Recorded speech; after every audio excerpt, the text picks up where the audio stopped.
Ladies and gentlemen, let us pause for a moment and reflect on the remarkable age in which we live. Never before in the history of mankind has opportunity been so abundant, nor has knowledge been so freely available. We live in an age where comfort, security, and possibility are within reach of every man and woman willing to take them. And yet, the strangest paradox of all stands before us. In this land of unparalleled wealth and freedom, in this golden age of human achievement, most people do not succeed. Picture, if you will, 100 young men and women at the very start of their lives, bright-eyed at the age of 25.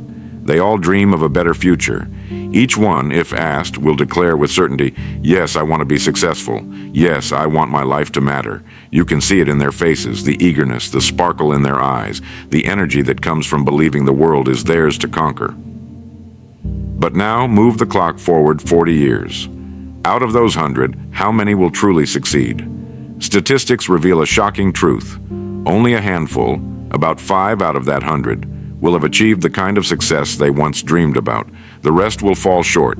Some will get by, some will struggle, and many will spend their final years dependent on others, wondering where it all went wrong. Why? Why do we start with hope, yet so many of us end in quiet disappointment? What happens to that fire of youth, that determination, that conviction that life will reward us richly? What force robs 95 out of every 100 men and women of the success that seemed so certain at the beginning? The answer, my friends, is not fate. It is not luck. It is not the economy, nor the times, nor the family into which one is born. The difference lies in mindset. More specifically, the mindset of the rare 5% who refuse to drift along with the crowd. Most people, without realizing it, live by imitation. They conform. They look around at what everyone else is doing and decide that must be the way.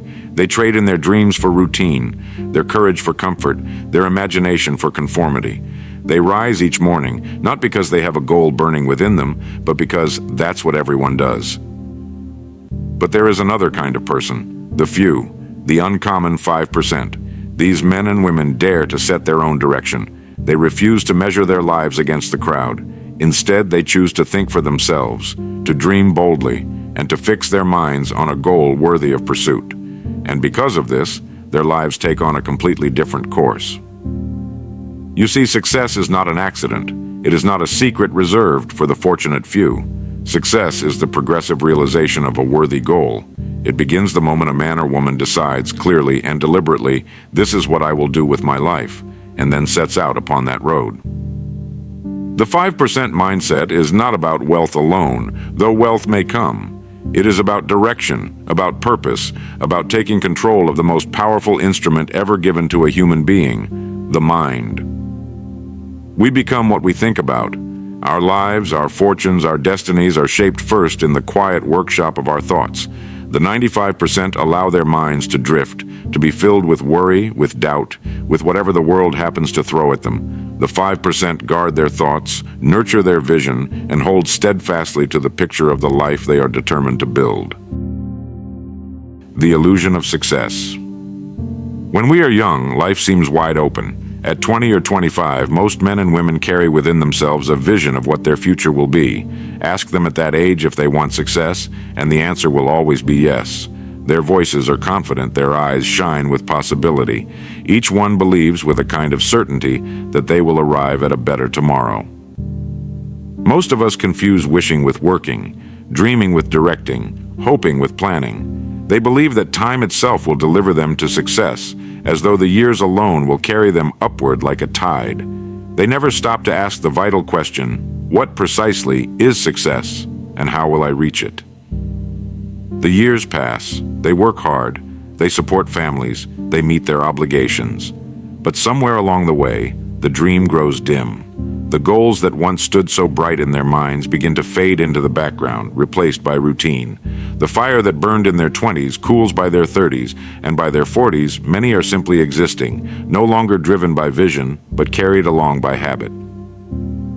And so we arrive at a tragic discovery. By the time they reach 65, only a small fraction, about 5%, can say they are truly successful, truly living the life they once dreamed. The rest, despite good intentions and honest labor, have fallen short. Why does this happen? It is not because they lacked intelligence. It is not because they lacked opportunity. It is not because they lacked time. Every one of them had the same 24 hours in a day, the same chance to learn, the same opportunity to direct their future. The difference is this: most believe success would arrive on its own, like the changing of seasons, without deliberate thought, without a chosen direction. They were wrong. Success is never an accident. It does not appear simply because we work hard or because we wish for it or because time has passed. Success is built. It is planned. It is deliberately created in the mind before it ever appears in the world. And the tragedy is that 95 out of every 100 never truly understand this until it is too late. This, my friends, is the illusion of success, the false belief that merely living, working, and waiting will one day bring the life we desire. But life does not work that way. Without purpose, without direction, the years drift by, and the dream slips silently through our fingers. The tragedy of conformity. If there is one single reason why the majority never taste true success, it is this: they conform. They live as though the safest path is to follow the crowd, to copy the actions of others, to blend in with the majority. And yet, that very majority is going nowhere. Look closely at the lives of most men and women. They rise each morning, not because they are drawn forward by a great purpose, but because it is what everyone else does. They work at jobs they never truly chose, buy things they were told they must have, and shape their lives according to patterns handed down by others. Their greatest fear is not failure, but standing apart. And so, they surrender their individuality at the altar of acceptance. This, my friends, is the quiet tragedy of human life, that so many are born with imagination, with talent, with the capacity for greatness, yet spend their years imitating instead of creating, following instead of leading, existing instead of truly living. Why do people conform? It is not because they are incapable of thought, but because they do not dare to think for themselves. It is easier, they believe, to walk in the footprints of others than to cut a new path through the wilderness. The crowd provides comfort, a sense of belonging, and the illusion of safety. But comfort is a poor substitute for achievement, and safety often hides the greatest danger of all, the danger of a wasted life. History has proven that every breakthrough, every advancement, every great act of human progress has come not from the conformist, but from the individual who refused to be ruled by the opinion of the crowd. The men and women who dared to think differently, to act boldly, to break free from the ordinary, these are the ones who discovered new lands, built new industries, and inspired nations. The truth is plain. Conformity is the path of the 95%, and it leads only to mediocrity.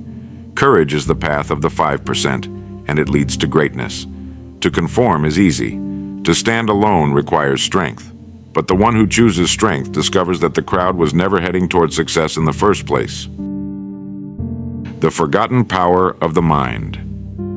If there is one treasure given to every man and woman at birth, it is the mind. Within it lies the power to design, to build, to create a destiny. And yet, strangely enough, it is the one gift most people never truly use. We employ our minds for small tasks, for daily duties, for solving problems of the moment, but the vast power of thought, the ability to shape the future, remains untapped. Everything you see in the world began first as a thought. The buildings we live in, the machines we ride in, the books we read, the music that stirs our hearts, all were once invisible ideas held in the mind of a single individual before they became reality. Thought is the seed from which every harvest of human progress has sprung, and what is true for nations and civilizations is equally true for the life of a single man or woman. Yet, while this truth stands plain before us, most people never realize it. They treat the mind as though it were a container to be filled with other people's opinions or a machine to handle the details of survival. They forget that the mind is not merely a servant, it is a master. It is the great compass of our lives, pointing us toward whatever vision we hold most often and most strongly. The thoughts we nurture day after day sink deep into the soil of the subconscious, and from that soil they grow into the circumstances of our lives. If we think fear, we live in fear. If we think failure, we walk toward failure. If we think with confidence, with courage, with a definite purpose, our lives bend inevitably toward that purpose. The tragedy is not that people are weak or untalented. The tragedy is that they spend their mental energy worrying, doubting, fearing, instead of directing that power toward a chosen goal. They forget that the mind, like fertile ground, will return whatever seed is planted, whether it be weeds of worry or crops of success. The 5% understand this. They guard their thoughts. As a farmer guards his fields, they sow only what they wish to harvest, and in time, the harvest always comes. The secret of goals. If there is a single secret that separates the 5% from the 95, it is this. The successful set goals and the unsuccessful do not.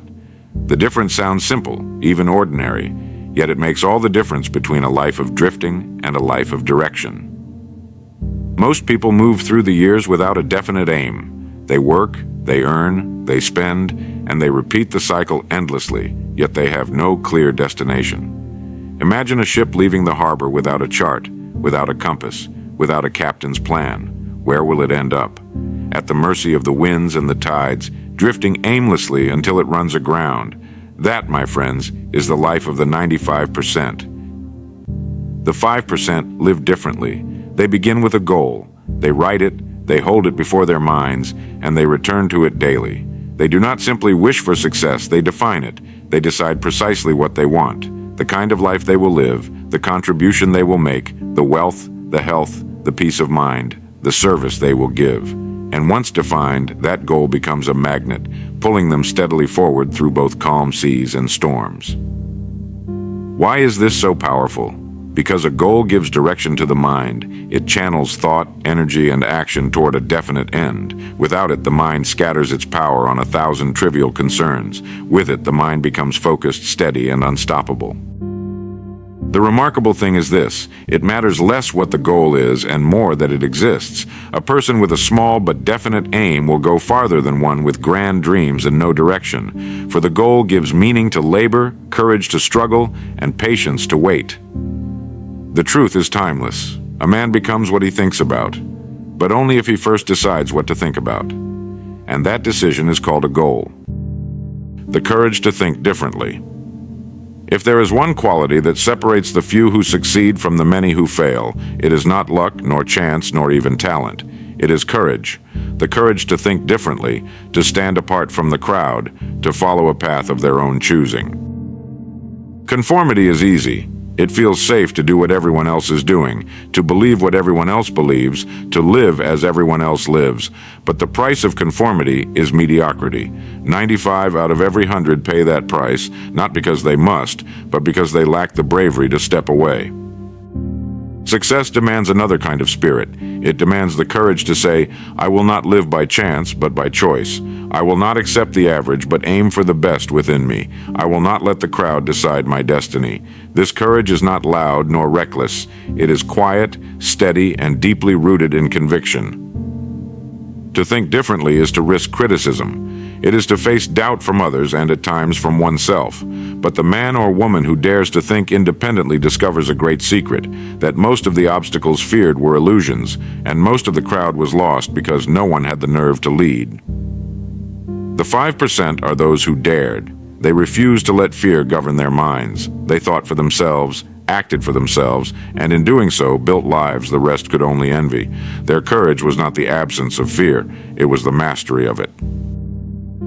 The path of the 5%. So then, what is the path of the 5%? It is not a mystery, nor is it hidden. It is simple, though never easy. It begins with thought, it continues with discipline, and it ends with persistence. First, decide clearly what you want. No man ever reached a destination he did not first name. Write it, picture it, and keep it before your mind as a compass for your days. Second, direct your mind daily. Each morning, plant the seeds of purpose. Review your goals, speak them aloud, and let them govern your choices. Just as a farmer tends his fields, so must you tend your thoughts. Third, act with consistency. Small efforts repeated faithfully will do more than bursts of scattered energy. The 5% are not driven by moods or convenience. They act according to plan, whether the day is bright or stormy. Fourth, persist through resistance. Obstacles will appear, doubts will whisper, and the crowd will mock. but success belongs to those who keep walking when others have turned back. Every step forward, no matter how small, is proof of victory over defeat. Finally, live with integrity. The rewards of success are not merely wealth or recognition, but the deep, unshakable peace of having lived true to your purpose. This, my friends, is the path of the 5%. Clear goals, directed thought, steady action, unyielding persistence, and integrity of spirit. It is not reserved for the gifted few. It is open to anyone who dares to walk it. And so we arrive at the end of this message, but not the end of your journey, for life will go on after you leave this moment. Tomorrow will dawn, the hours will pass, and the years will move quickly. The question that remains is simple. Will you walk with the 95, or will you stand with the 5? The difference between the masses and the few is not in intelligence, not in opportunity, not in fortune. It lies in the courage to decide, the discipline to act, and the persistence to endure. It lies in the willingness to think for yourself, to set your course, and to remain faithful to it while others drift. No one can make this choice for you. Your parents cannot, your friends cannot, your employer cannot. It belongs to you alone. But understand this, the harvest of your life will be rich or poor, abundant or barren, depending entirely upon the seeds you choose to sow in your mind, today, tomorrow, and every day after. The 5% are not superhuman. They are simply ordinary men and women who dared to live deliberately. They believed in a dream, they gave themselves to it wholly, and they persisted until it became real.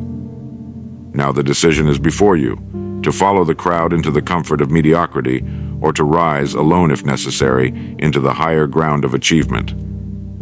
My friends, the choice is yours. Few will take this path, but for those who do, life will open wide its treasures, and the world will know them as the 5%.